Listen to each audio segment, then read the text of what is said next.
നമുക്കൊരു arithmetic sequence തന്നിട്ടുണ്ട്. അതിനകത്ത് ഇങ്ങനെ പെട്ടെന്ന് നമുക്ക് എക്സൻ കണ്ടുപിടിക്കാം. അതാണ് പറയുന്നത്. സപ്പോസ് അരിത്തമെറ്റിക് സീക്വൻസ് 5 7 9 എക്സെട്ര ഇങ്ങനെ പോകുന്നൊരു സീക്വൻസ്. അപ്പോൾ ഇതിൻ്റെ എക്സൻ ആണ് നമുക്ക് വേണ്ടത്. സോ എക്സൻ ഇസിക്കൽ ടു നമുക്ക് ഇതിൻ്റെ എഫും ഡി എഴുതാം. F is equal to first term 5 ആണ്. ഡി എന്ന് പറയുന്നത് 7 മൈനസ് 5 7 മൈനസ് 5 2 ആണ്. അപ്പോൾ എഫും ഡിയും കിട്ടി. ഇനി എങ്ങനെ എക്സൻ പെട്ടെന്ന് എഴുതാമെന്ന് ചോദിച്ചു കഴിഞ്ഞാൽ ഇതിൻ്റെ ഡി എടുക്കുക 2 അതേപോലെ അങ്ങ് എടുത്ത് എഴുതി അതിൻ്റെ കൂടെ എന്നും കൂടി കൊടുക്കുക 2n പ്ലസ് ഇടാം. ഓക്കെ, ഇനി 2ൻ്റെ കൂടെ എത്ര കൂട്ടിയാൽ 5 കിട്ടും. അതായത് ഡിയുടെ കൂടെ എത്ര കൂട്ടിയാൽ എഫ് കിട്ടും.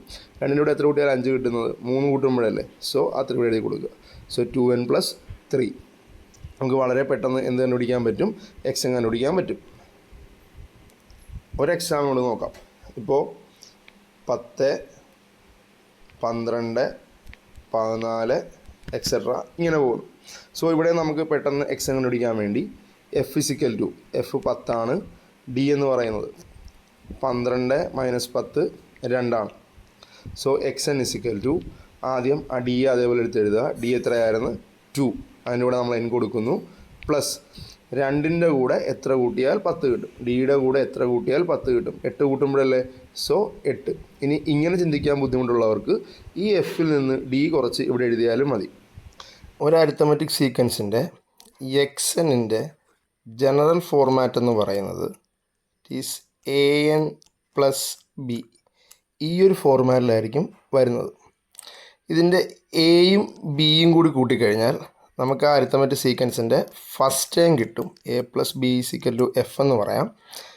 എ ആയിരിക്കും ആ അരിത്തമെറ്റിക് സീക്വൻസിൻ്റെ ഡി എന്ന് പറയുന്നത്, കോമൺ ഡിഫറൻസ് എന്ന് പറയുന്നത്.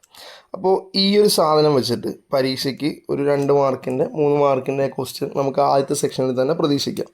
Suppose an x n is equal to 2n plus 3.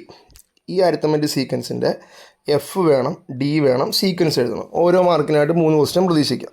അപ്പോൾ എഫ് എഴുതാൻ പറഞ്ഞാൽ എഫ് ഇസിക്കൽ ടു നോക്കിയേ എ പ്ലസ് ബി. എയുടെ സ്ഥാനത്ത് ആരാ? 2. ബിയുടെ സ്ഥാനത്ത് ആരാ? 3. അപ്പോൾ 2 പ്ലസ് 3 ആൻസർ ഈസ് 5. അപ്പോൾ നമുക്ക് വളരെ പെട്ടെന്ന് എഫ് കണ്ടുപിടിക്കാം.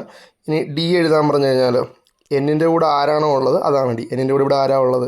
2 അല്ലേ. അപ്പോൾ 2 ആണ് ഇവിടുത്തെ ആരെന്ന് പറയുന്നത് ഡി. ഇനി ഇതിൻ്റെ സീക്വൻസ് എഴുതാൻ പറഞ്ഞു കഴിഞ്ഞാൽ ഇതിൻ്റെ സീക്വൻസ് എന്ന് പറയുന്നത് 5 7 9 എക്സെട്ര. നമുക്ക് വേറൊരു എക്സാമ്പിളോട് നോക്കാം. xn is equal to 3n plus 5. xn is equal to 3n plus 5. ഇതിൻ്റെ എഫ് വേണം, ഡി വേണം, സീക്വൻസ് വേണം. സോ ഇപ്പോൾ F is equal to 3 plus 5 8. D is equal to എന്നിൻ്റെ കൂടെ ആരാ ഉള്ളത്? 3 അല്ലേ. 3 ആണ് ഇവിടെ താരെന്ന് പറയുന്ന ഡി എന്ന് പറയുന്നത്. ഓക്കെ, പിന്നെ സീക്വൻസ് എഴുതാൻ പറഞ്ഞാൽ എങ്ങനെ എഴുതാം? 8 11 14 എക്സെട്ര ഇങ്ങനെ ആയിരിക്കും അതിൻ്റെ സീക്വൻസ് പോകുന്നത്.